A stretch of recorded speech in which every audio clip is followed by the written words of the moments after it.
Great. So we have people rolling in. I think we'll go ahead and get started just so we can leave plenty of time to get all the goodness from Cathy today. So first, I'm Rachel DeCarolis. I'm a partner and wealth manager at North Star Financial Planning. For those of you who work with North Star, our clients, or know us, we are very comprehensive in our planning, very holistic, looking at the big picture, both, of course, on the financial and technical side, but also on the personal and emotional side as well. So we thought when we met with Cathy through a mutual client not too long ago, we thought it was a wonderful fit to have her and hear more from her about self-care. And today is International Self-Care Day. So we thought, what better way to celebrate than to talk about how we can all do a better job of taking care of ourselves. So I'm really looking forward to the conversation. Feel free to leave a question or a chat. We will do our best to get those answered, and anything we don't get answered today, we will be sure and include in a follow-up. And Cathy has shared lots of wonderful goodies that we will also be sharing. So thank you for joining us today. And just a little intro for Cathy. So Cathy is an expert in integrative health and grief. She specializes in assisting adults who are struggling with depression and anxiety and isolation and shame.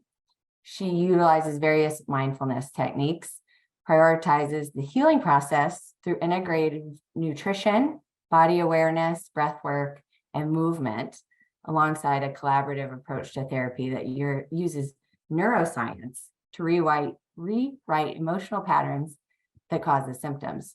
So as a result, Cathy's clients gain an improved ability to express and feel emotions, greater authenticity, and deeper relationship connections, all while maintaining healthy boundaries. So that sounds wonderful to me. I'm really excited, Cathy. Thanks for joining us today. Of course. I'm so excited to be here and so excited to completely nerd out on all of the things that all of the things get me so excited. So thank you for having me. And I appreciate that. Like Rachel said, she's going to be managing the chat. We're going to leave time in between each section to hopefully answer some questions. If not, we can definitely get to them at the end. Thank you for that introduction. And thank you so much for having me. Hello, everyone. If you have not been in my world in any way or are just meeting me, I am the owner at Hygeia Health and Wellness and founder of And Breathe Breathwork Academy. Like Rachel said, I do really focus on integrative health, and that encompasses our entire world when we're talking about healing. So it's not just coming to heal one area of our life to say, oh, I'm upset. What can I do to not be upset? It's all of the things. So how are we talking to ourselves? How are we moving our body? How are we feeding our body? And all of the things that really go into healing us as a whole instead of just one piece of ourselves. So my goal is with everyone is to ensure, whether you're my client or you're new to my world or just passing on the street, that you have access to at least the very basic knowledge and how to incorporate small changes or add in or take away things that can make such a big difference in your life every single day. And to do that, we're going to talk about three main areas today. We're going to talk about breath, one of my favorite subjects. We're going to talk about nutrition, another favorite subject, and movement. So three things, and we can incorporate one small thing from those categories every single day and watch our life change and watch all of these magical things happen. In a world that often pulls us in countless directions, as we know, regardless of where we're at, if we're working full time, if we have a family at home, if we're working part time and have a family at home, and all of the obligations that we have, we're constantly being pulled in countless directions. We're constantly having things and people demanding our attention that it becomes crucial and almost mandatory for us to prioritize self-care and find solace in reconnecting with ourselves. Today, as I said, we're going to embark on a small little journey centered around this concept of coming home to you and what that looks like. Throughout our conversation, we really are going to delve into the depths of self-care with nutrition and movement and breath being this catalyst for the significance of reconnecting with ourselves. And what better way to do that, and what better day to do that is today on International Self-Care. Now, I know self-care is like this buzzword right now that it's relaxing and massages and all of the things, but it could be something so simple as spending 5 minutes in a room by yourself, just breathing and nothing else going on. We don't need the fancy equipment. We don't need to be moving. We could just be simply sitting, and just that 5 minutes of reconnection with ourselves can do wonders for the rest of our day. Within the realms of self-care, we're going to also talk about other practices. So I'm going to give you a little practice that you can do with breath that you can take with you and incorporate every day and add to your daily routine. We're going to establish other types. We're going to talk a little bit about nutrition, but really go into depth of what that looks like too. Because really nourishing our bodies with proper nutrition is another key aspect that we're going to get into deep and delve into that. And really that mindful art of eating. I know it doesn't sound like an art, but it truly is. We want to celebrate the variety of flavors that are wholesome ingredients, and really understand how these foods can fuel our physical body, but also our emotional well-being as well. So we can start to begin to nourish from the inside. So lastly, we're going to talk about movement, my dear friends. Now, this is another gateway to reconnecting with our physical selves. And this doesn't need to be like a crazy HIIT workout. You don't need to be a power lifter. This is something as simple as taking a small walk every day. Whatever feels good in your body, whatever you have time for, whatever we can fit in, but movement can be such a transformative power of physical activity and really allow you to step into that mindfulness and really go even deeper with that reconnection too. So all of these things are all of the stuff that we're going to talk about today. I know that I talked about breath in there a little bit, but I really want to jump in on that and talk about breath just a little bit and share some information about that. So if we have time, I do want to get to questions in between each block. So if you have any questions as I'm going out through breath, as I'm talking about nutrition and movement, please pop them in the chat, and I want to get to them because that's where the magic unfolds there as well. So breath is the simplest yet most powerful tool that we have with us always. We're never without it. It's always here. Mindful breathing isn't just for yogis or the spiritual people, and it's not even woo-woo as a lot of people think. There is some strong science behind mindfully breathing and really what happens in the body, both on a physical state and an emotional state when we're breathing and focusing on our breath. Mindful breathing really activates that parasympathetic nervous response. So if you're not familiar what that means, we have a sympathetic nervous system, and then we have parasympathetic. Our sympathetic is that's our fight or flight or freeze response. That's that chronic state of a chronic stress response that our body has.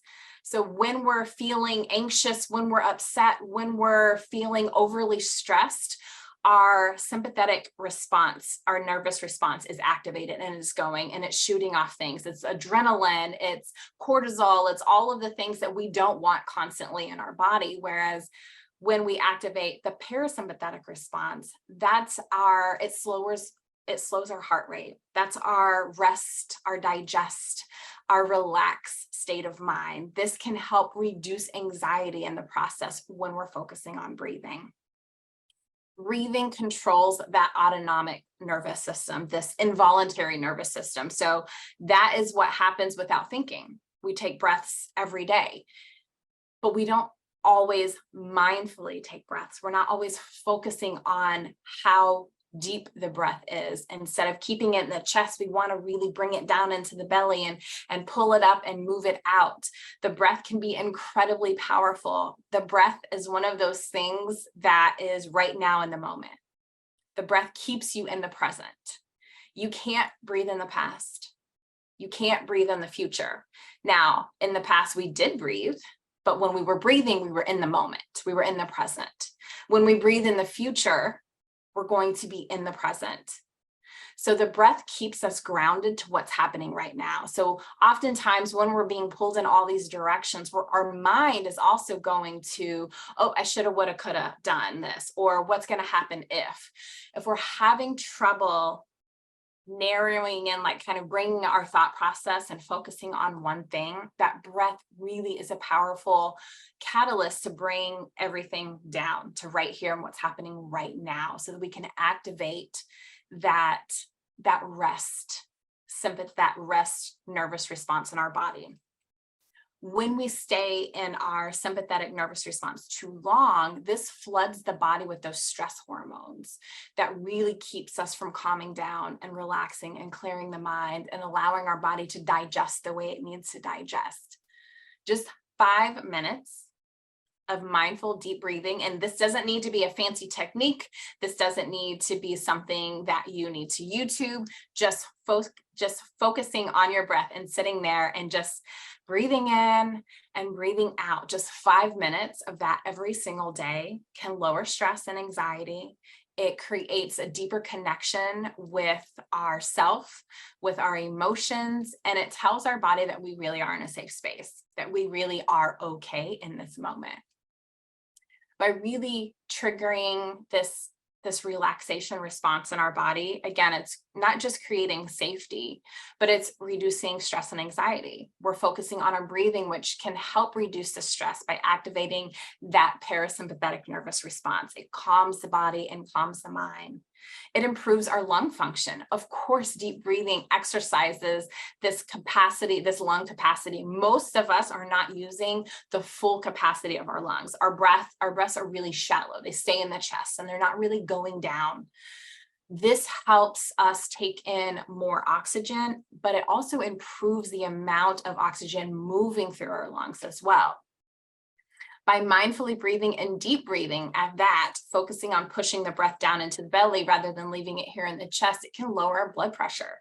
So consistent deep breathing can help regulate blood pressure and improve our overall cardiac health, which is awesome.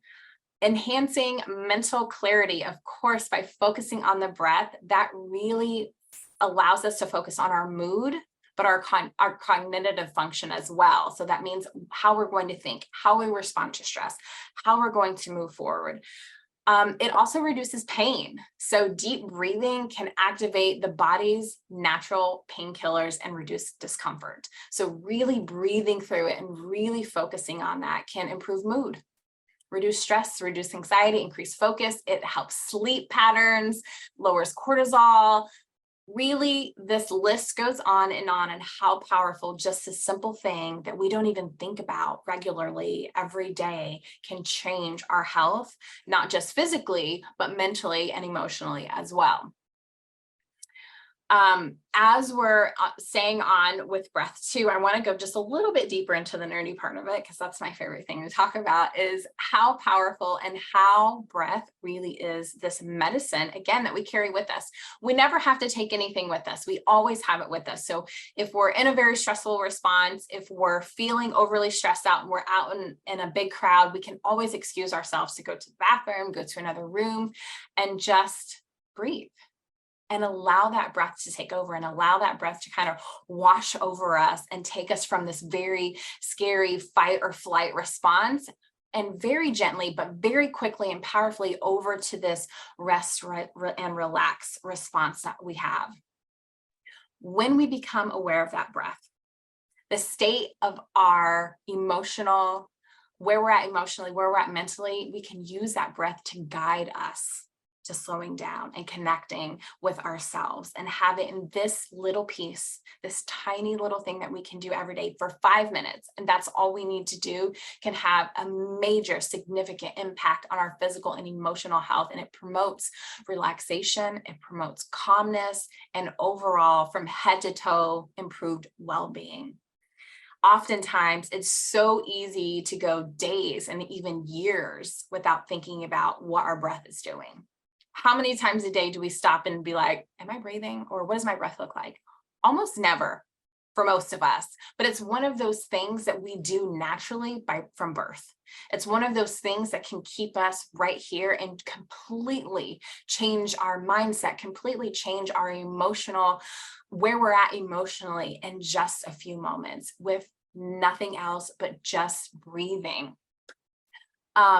Just because we spend our days not thinking about our breath doesn't mean we shouldn't. It doesn't mean that this deep breathing can't be wildly beneficial to improving our overall well-being and improving our health. And when I say health, that's all of the things. That's emotional, mental, physical, gut, heart, all of the stuff from head to toe.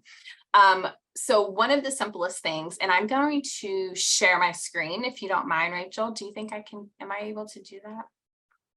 Maybe. Yes, I can. Awesome.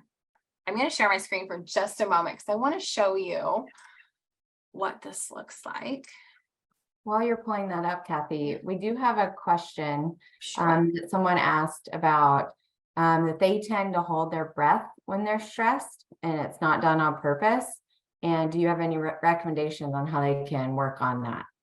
Yeah, that's a great question. So holding our breath is a natural response to stress. We automatically, and some of us, not everyone does, but it's almost an automatic response until we're like, oh my gosh, I'm not breathing. I need to take a breath.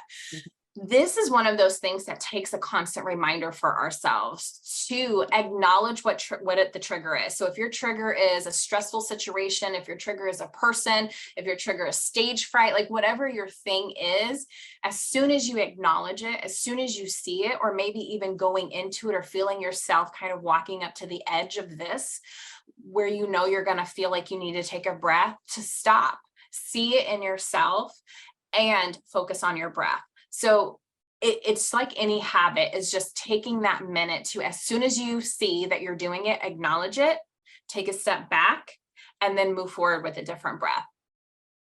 This usually, for people that are mindfully trying to focus on their breath, this usually only takes a few times before you notice yourself saying, oh, wait a minute, I'm feeling stressed. Before I even start holding my breath, I'm going to take some deep breaths and then go into this situation. Oh, I'm already in the situation. I'm holding my breath. I acknowledge I'm holding my breath. I shouldn't be doing that. Let's take a big deep breath in to cleanse all of that stagnant air out, get it out of us. And with that, we're moving around some of this stagnant, yucky kind of stressed out energy out too, and we can start fresh and move forward. Hopefully that helps you. Great, thank you. Yes, of course. So one of the simplest things that we can do with breath, and I wanted to leave plenty of time for questions. So this, we're not going to do a breath together today, but I do have this here to just quickly show you what it is. So this is called Samavriti Pranayama, or box breathing, or equal ratio breathing. It has so many different names. Essentially, it's all the same thing. This is one of those simple breaths. There's no contradictions. A lot of the Eastern countries teach this in school for children, so children can use it, any adult can use it. And all this is simply breathing in, you're inhaling for a certain amount of time, you're holding. So I always recommend, let me go to the thing. I always recommend for beginners, if you've never focused on breathing before, to start small at 5 seconds. Now, 5 seconds doesn't sound like a lot, but when you're in this, it's going to feel like it's a good amount of time for you. So all box breathing is you're inhaling for 5 seconds. You hold your breath for 5 seconds, you exhale for 5 seconds, and then you inhale you exhale, excuse me, for another 5 seconds. So we're going in a box. It's inhale, hold, exhale, hold. So it's just this box. And I'm just noticing as I'm saying that, I didn't put the holds in here. So this is incorrect. I'll have to submit a new one, but it's inhale, hold, exhale, hold. And all you're doing is, for some people, visually seeing this box really, really helps them take their mind off of whatever stressful situation they're in. So if visualization helps you, awesome. That's amazing. If counting is all you need, that's wonderful too. But it's inhale through the nose, We're holding our breath for 5 seconds. We're exhaling through the nose for 5 seconds, inhaling again for 5 seconds. So we're just doing this box. And as I said, I can submit another one so that we can share that for everyone so that we have a correct, something correct that a diagram that you're following. This is a little bit more information about our breath and all the things that we talked about, how our breath is a direct response and influence over our emotional state and how quickly it can change again from this fight or flight response gently, but I'm telling you, like a punch over to this rest, relax, and digest response that we have. And we really want to ensure, when I'm recommending this to clients, it's a constant thing that I want to see. Consistency is key. Every single day, we should be focusing on our breath. Every single day is as little as 5 minutes. So it's one of these things that we don't only want to do when we're stressed out. We want to do it every day so that it's a habit, so that it's there. So it's before we even, it almost becomes this armor for us. So that not that we'll never be stressed out, not that things won't bother us, but when they do, we respond very differently. When we do, we approach problem solving very differently. And that's what breathwork can do. That's what connecting with ourselves can do. So I'm going to stop sharing there. All right. Before I move on to nutrition and all of the fun stuff about nutrition, do we have any other questions? No more questions at this time, but I'll just share that as someone who tends to be anxious, I have definitely experienced firsthand the benefits of deep breathing and mindful breathing. So yes, you shared that. Thank you. Yes, absolutely. It's so magical. And we take our breath for granted, but it really is this thing that's always here for us and something that really can take us very quickly again to a calm state of mind or calmer state of mind than where we were. All right, nutrition. We're going to touch on gut health and we're going to touch on some of the little things that we can do. Gut health is one of my favorite things to talk about. It's one of the things that I can go down this super scientific, nerdy route, but also really very practical things that we can do. So, the gut health seems to be another like buzzword around here lately or a phrase, but the strong connection between our gut health and our mental health, it's almost like our gut and our brain are just this one thing, this shared living space, if you will. They really talk to each other more than anything else. They have these conversations daily about what's going on in our body, how we're treating our body, and how we're feeding it. So it's not surprising that the gut and the brain have this connection, not just between how we feel after we eat something, but how our mood and energy are affected because of what we just ate. So I always, when I'm working with new people or when I am giving out suggestions like today, I always talk about the 4 T's. Now, the 4 T's are something simple. So it's about the type of food that we eat. Not just like the small little things, not just the micro, but the macronutrient intake as well. Total calories is number 2. Timing of when we're eating, but also thirst. So hydration. How are we hydrating our body? A lot of us don't even realize that here's a great example. If you've ever eaten a meal and you're like, and you know that you shouldn't be hungry, but you're like, I'm still hungry. Your body can't tell the difference between dehydration and hunger. So it'll send hunger cues to your brain. But in reality, what your body is looking for is hydration and not more food. So we've all been there where we're done eating and we're like, I'm still hungry, but I should not be still hungry. Drink a glass of water. Your body's looking for more, but it's not more food. It needs more hydration. It's looking for water that we need to give it. And in that, those hunger cues will start to calm. Your body will feel full and you get what it needs instead of what we're wanting to give it. So when it comes to gut health and mental health, how our body responds to our stress response is very similar. So during times of anxiety or prolonged stress, our body starts to release high levels of stress hormones, like we talked about the cortisol. This can negatively impact our gut health. It increases inflammation, it reduces the production of healthy bacteria, and it actually weakens the intestinal lining. So our gut-brain axis, which is our vagus nerve, it's a two-way communication street. If you've ever heard someone say, I just have a gut feeling, we always feel it in our gut first. It's always in the gut. Our body works from the bottom up instead of from the top down, as we have been told or we might have heard, but it's a two-way communication street from the gut and to the brain. This plays a crucial role in regulating our emotions that impact our mental health. So having a healthy gut microbiome can support a positive mental health and well-being. This can be done by a personalized diet. Now, we're going to talk about personalized diet and nutrition in just a moment, but this supports your body's emotional regulation. This can help alleviate some of the physical symptoms of fatigue, low energy, nausea, dehydration. So some of the chemicals present in depression and happiness, such as serotonin, are also found in the gut. In fact, 90% of our serotonin is made in our digestive tract, not in our brain. So that's something that tells us. So serotonin sends these signals it's between the nerves, and it helps regulate many of our body functions. So we've got our mood, bowel movements, sleep, among many, many others. In fact, antidepressants are made by working to increase serotonin in our body. And I'm going to give you some tips on how to quickly increase some serotonin that you can do on a regular basis. The gut is often referred to as the second brain, because it houses millions of nerves and neurotransmitters that communicate with the brain.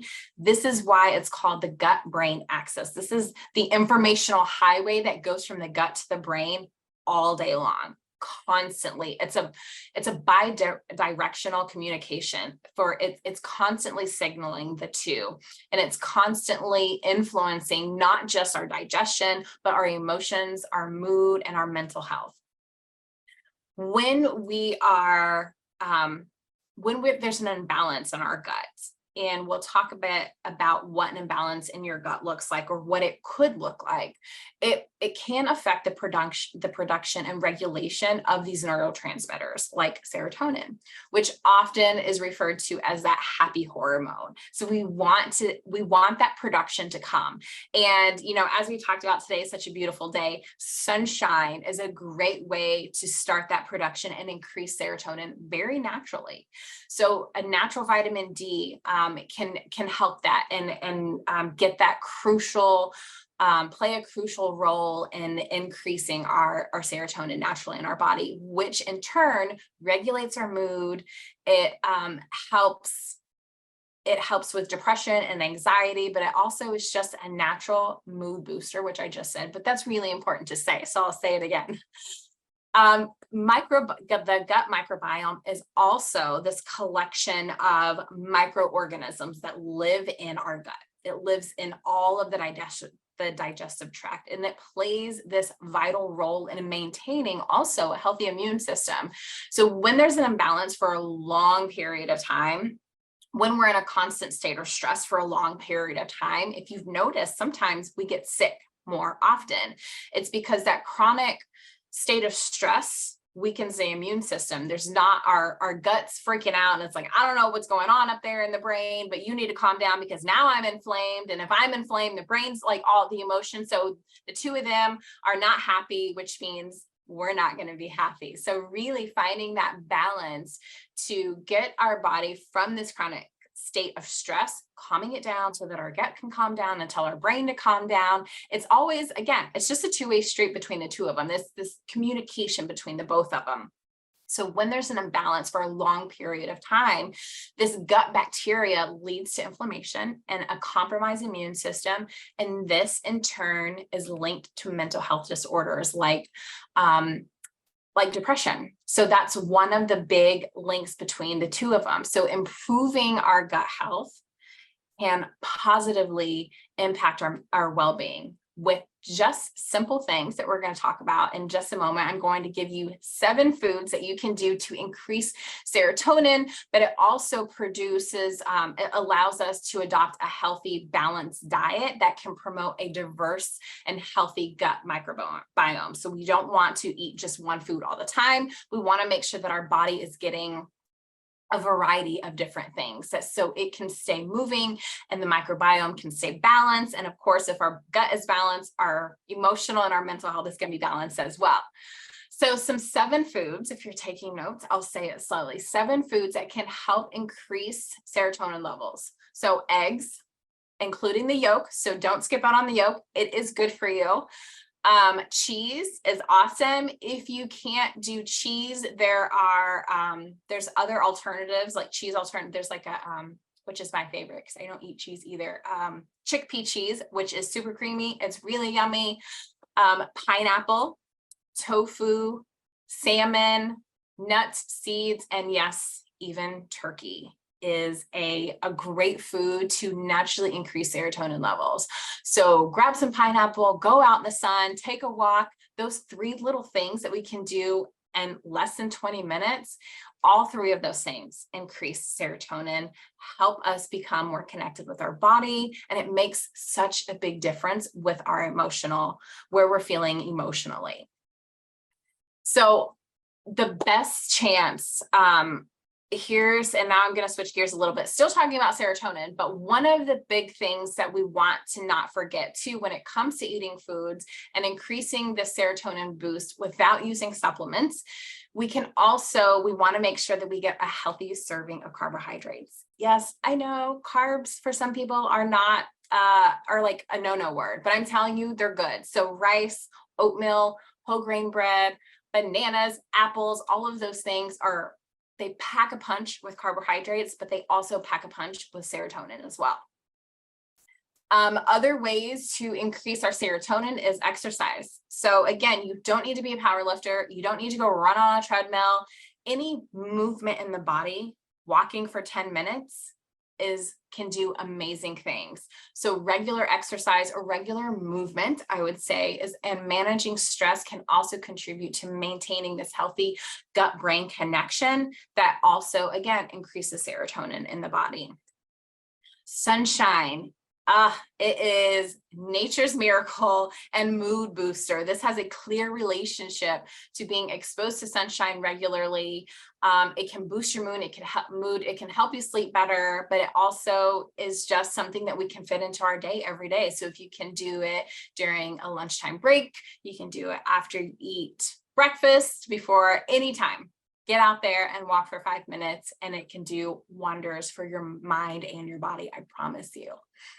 Last but certainly not least is fiber. Getting in a healthy amount of fiber can increase that serotonin. Again, it's great for the body. It's great to keep things moving and grooving and feeling good. So the gut and mental health connection is fascinating. It is so interesting and something that I love doing research on constantly. And in fact, again, will say it, I nerd out on regularly and really share this information with my clients, but also other people that are really looking into making these small changes. So taking care of your gut through healthy habits, including a balanced diet, exercise, can have such a positive, huge impact on your mental well-being. So remember that a healthy gut can contribute and absolutely contributes to a healthy mind as well. So that's nutrition. Do we have any questions before? Yeah, a couple of things. Actually a comment about thirst that you mentioned as you grab your water. This person says, I was told that cravings are a kind of anxiety and we are actually hungry if our stomach growls. So she drinks 40 ounces of water per day and has had amazing changes in her body. Awesome. Yes. Yeah. Fabulous. Perfect. Yes. The other question that that came in was about, you mentioned about imbalances in your gut. So how do you know if there's an imbalance in your gut? Yeah, that is actually one of the main questions everyone wants to ask me when they hear what I do. So all of our bodies, because they function so wildly differently, there's not ever going to be a blanket answer for that. So, but our body is constantly telling us things. There's constant alarms going off in our body. So your alarm may be cystic acne. You're wondering, like, why am I an adult and I still have all of this acne? There's a hormone imbalance somewhere, whether it's your hormone that's in your gut, it's living somewhere. If you're bloated more than you feel like is regular, so if you're bloated constantly, bloating, inflammation, if you're sick all the time, so if you're constantly getting sick, meaning you have a weak immune system, so those are really the key ones, like bloating, inflammation, weight gain. So you're doing all of you feel like you're doing all of the right things, right? Like I had a client that she's like, I live on Brussels sprouts, spinach, and chicken, and I exercise, I'm doing all of these things and I can't lose weight. Well, obviously there's something wrong, right? There's nothing wrong that we can see on the outside. So there's something wrong going on the inside. We did a gut health test on her because I want to know what's going on in her body. If she's doing all of the right things that she feels, and she's been doing it for a long amount of time, then obviously there's a problem somewhere. Her gut health said that her body does not function well with spinach or Brussels sprouts. So she's living on all of the things that her body's like, this is great that you think I want it, but I do not want anything to do with it, just so you know. So there are different things that are going to tell us our body. So if you have to wonder, like, ooh, I wonder if my low energy or my fatigue or my constant state of stress that I'm in, or my brain fog, or I can't sleep, some of these things, in fact, all of these things can mean that there is an imbalance in our gut somewhere. And the only way to really figure that out is to get a gut health test. It's simple. It's not fun for everyone. It does include poo, but the poo does tell us such an amazing story about what's going on in your body. So, if we're feeling like we're doing all of the right things, I had another client that had constant migraines. She had seen a chiropractor, she had gone to acupuncture, and she's like, I can't get rid of these dang migraines. We did a gut health test, and her body's like, you eat blueberries every day. I'm glad that you're enjoying it, but I am not. And that was one of the side effects, was blueberries. So it's amazing what your gut can tell you. And it's amazing what your body is telling you, and the alarms that are going off if you just take a moment to listen to what your body's telling you. Great. Thanks so much, Cathy. I'm taking copious amounts of notes over here. Good. Awesome. That's great. I love to hear that. All right. So if we don't have any more questions, I'm going to move on to movement. So I always like to preface this with saying, movement, what feels good in your body? So if someone told me, they're like, Cathy, you need to run every day, I'm not going to run. I'm not a runner. I don't enjoy running. So if you're telling me I need to run every day, then I'm just going to be an unhealthy person, because I am not going to run every day. So whatever movement feels good to you, whatever feels good in your body. So if that's a leisurely walk for 10 minutes around your neighborhood in a circle in your backyard, whatever feels good to you, yoga, Pilates, like all of these things. If you are a power lifter, awesome. Good for you. If you're a runner, amazing. So, but movement of any kind really does it does such powerful things to our body. And this is one of the most reliable things that can induce even the smallest measure of calm. So if we're feeling overly anxious and we're like, I need to just move my body, I need to get out of here. A lot of us, when we feel like we need to mentally escape, when we feel like we need a break, we go to our phones. We're scrolling. We're like mindlessly scrolling. In reality, if we use that energy and just took a little walk, again, you don't need to walk 5 miles, but if you just walk for 5 minutes, even if it's a circle in your dining room, moving your body in any way, in whatever way feels good to you, can help start to release endorphins and really calms the body. It can improve your mood. It reduces anxiety and depression, which is common when we're in that constant state of stress, when we're in that chronic stress response. So moving our body can release tension. It releases stress. It can, and oftentimes we don't realize how stressed we are or where we're holding tension, like in our shoulders. I'm definitely a shoulder tension person. So when I get up from my desk to take a walk, I'm like, oh my gosh, my shoulders feel like they've dropped a mile down my back. So engaging in walking or hiking, this can promote first of all, it reduces this feeling of isolation, like stagnant living. So isolation doesn't mean that you always need to go out and talk to people, because as we know, for some of us, we can still feel isolated and alone in a group of people. So this isolation of getting outside of walls, of getting outside of a group, but also moving our bodies and connecting with ourselves, but connecting with nature can do powerful things. Exercise also releases serotonin, as we talked about a little while ago. This chemical is found in, it's nature's antidepressant. It's natural in our body. It's a natural mood booster as well. So endorphins also come out with exercise. If you've ever, I'm sure there's, how many of you are like, I don't really want to go to the gym, or I don't want to do my at-home workout. I don't want to do anything. But when you're done, you're like, feel really good. That was amazing. I'm glad that I went. It's because our endorphins are up, our serotonin is increased, and we're feeling good. Like, this is what we want. This happens when we move our body. And again, it doesn't have to be crazy to start getting these endorphins moving. We've heard people talk about that runner's high. This is that feeling of bliss and oneness that we get with ourselves, the endorphins are spiked, the serotonin is spiked, and we feel like we're on top of the world. And this also, getting our endorphins up, can help to relieve pain as well. So moving your body in any way that feels good to you, that gets your heart going, that allows you to disconnect from what's stressing you out, allowing you to reconnect with your body, reconnecting with your breath. Because as you know, once we get our heart rate up, our breath is moving, we're breathing deeper. It's not staying shallow in the chest, but it's moving down into the lungs, which is really important. It gets all of those happy things going, and we're feeling good and amazing and $1 million. So move your body anyway, anytime, but move it every day. And that can do wonders for your mental health, your gut health, and your emotional health as well. Questions. That was it. Those are the 3 things. I wanted to make sure that we left time to talk and answer questions too. So we had a few questions that were submitted ahead of time. And so I don't know if those people are here, they're going to watch the recording. So maybe we'll just pick your brain while we have you these last 15 minutes for all the goodness.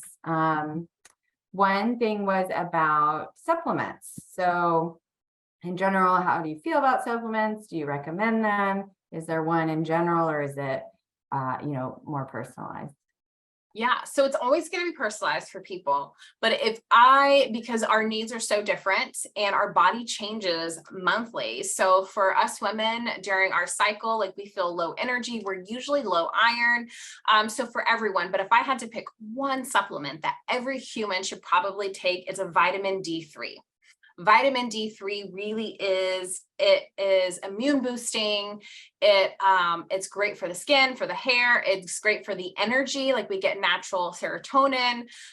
So as a blanket statement, vitamin D3 is a fabulous supplement. And I am a huge fan of supplements because we don't get the amount of minerals and vitamins and all of the things that we need on a regular basis. So if you had to start somewhere, start with a vitamin D3, and you'll feel, especially for those of us that live in New Hampshire, we're up, the sun is not out all year long. It's not even out during the summer sometimes. So we want to make sure that we're getting that we're bridging that gap somehow. And if we can't get it directly from the source, then a supplement is powerful and it's super magical. Wonderful. That's great to know. This question I relate to from the core of my being. Okay. Is time, right?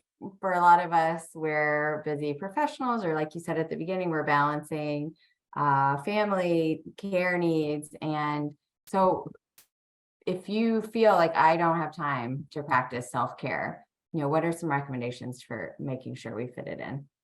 Yeah. So one of the biggest things that I always tell people is, again, we can start small. So you can start, if you can give yourself 5 minutes during a lunch break, 5 minutes during the evening, and like, it doesn't have to all be, I need to do 30 minutes straight.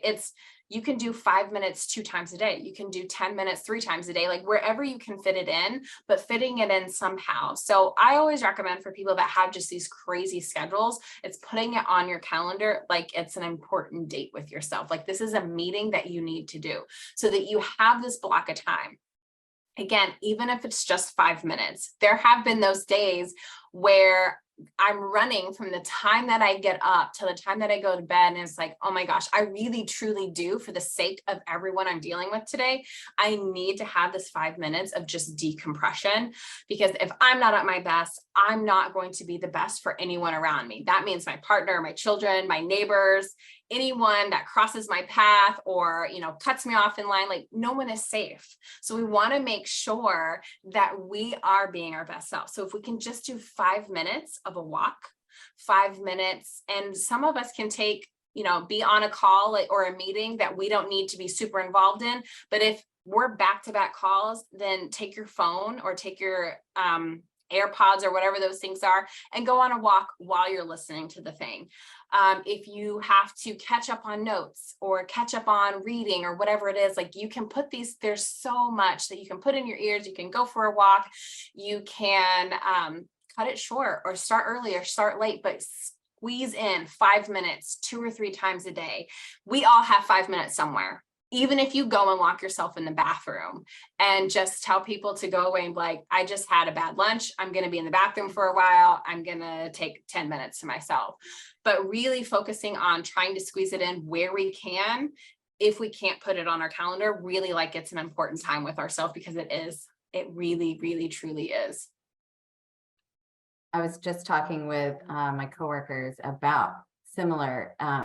I find that when I am at my most stressed or overwhelmed, unfortunately, self-care is the first thing to go. I think that's true for a lot of us, when in fact, that's the time we need to be like doubling down. Yes, like absolutely. For the sake of everyone around us. Yeah, for the sake and safety of everyone around us, because we often, and unfortunately, it's our families that usually feel the brunt of this frustration, because we feel the safest to just like snap or, just shut down. In reality, it's not their fault. It's not our fault. And it's not really anybody's fault, but I said not ours, but it really is our fault, because it is our job to put ourselves first. And it does only take, we only need 5 minutes.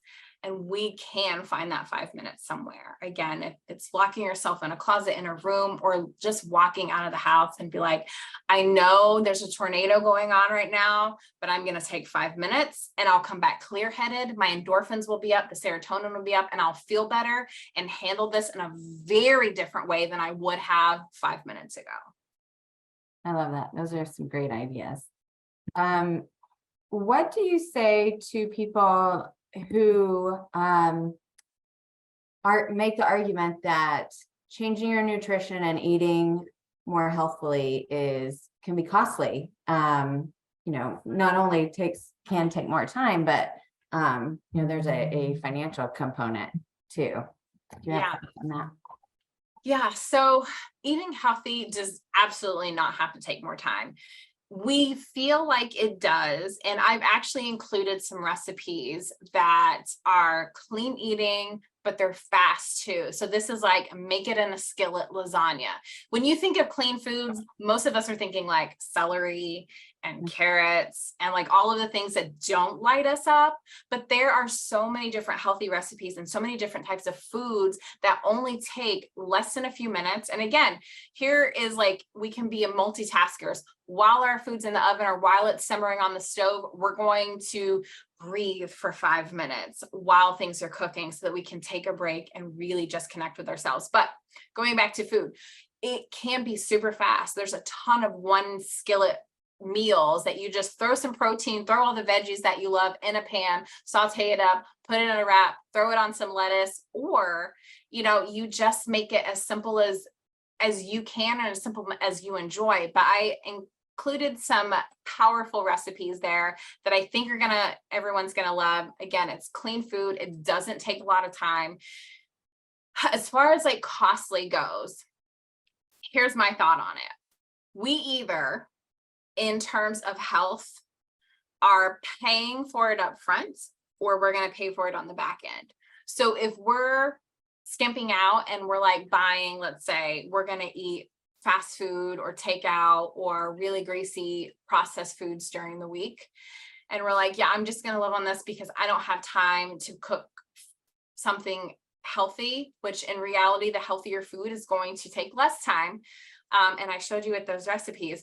But so how are we feeling after we eat these processed foods? Do we feel like we could run a marathon? No. Do you feel amazing about yourself? Absolutely not. Are you bloated and weighed down and tired and your energy's gone and you're fatigued? Yes. So either you're paying for it up front, a little bit more expensive. It doesn't have to be organic. You don't have to go big name brands.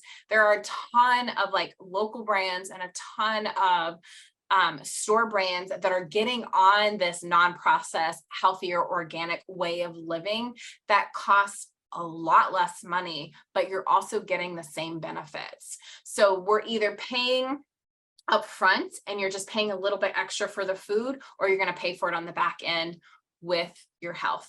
So when we try and weigh the two differences on what's more important right now, convenience and cost versus inconvenience and a lot of money for prescriptions and a lot of money and shame for all of the other things, sometimes that perspective helps. But cooking healthy, cooking clean does not have to take a lot of time. And in fact, it doesn't.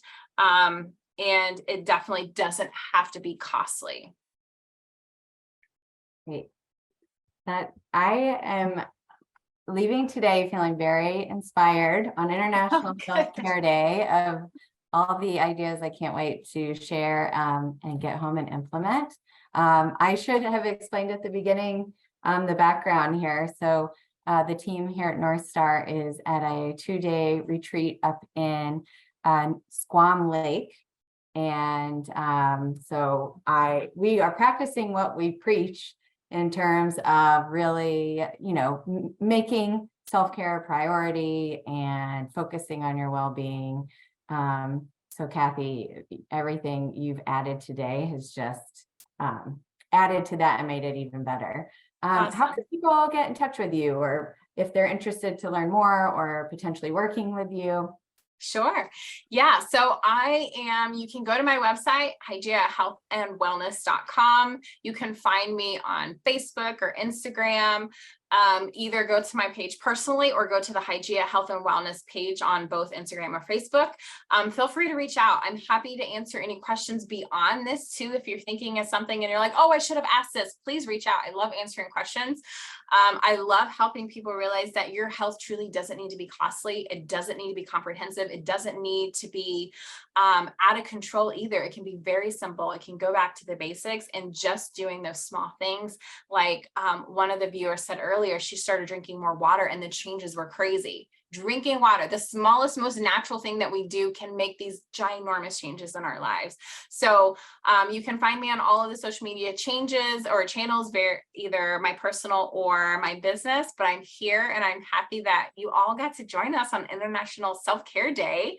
And I hope that you get to at least implement one of these things from each category: our nutrition, our breath, and our movement, because again, these small changes make such ginormous changes in our life and our overall well-being. And it's such a pleasure to get to talk about it. Yes, I've really enjoyed it. So thank you again. And we will be sure to follow up, as Cathy mentioned. We'll have the recipes that she so generously put together and shared with us, as well as the breathwork image to help you guide if you decide you want to give that a try. So thank you, everyone. And we hope you'll join us for our next webinar. And please reach out if you have any questions for Cathy or anyone at the team at North Star. Thanks, everybody. Thank you. Thanks, Rachel. Thanks. Bye-bye.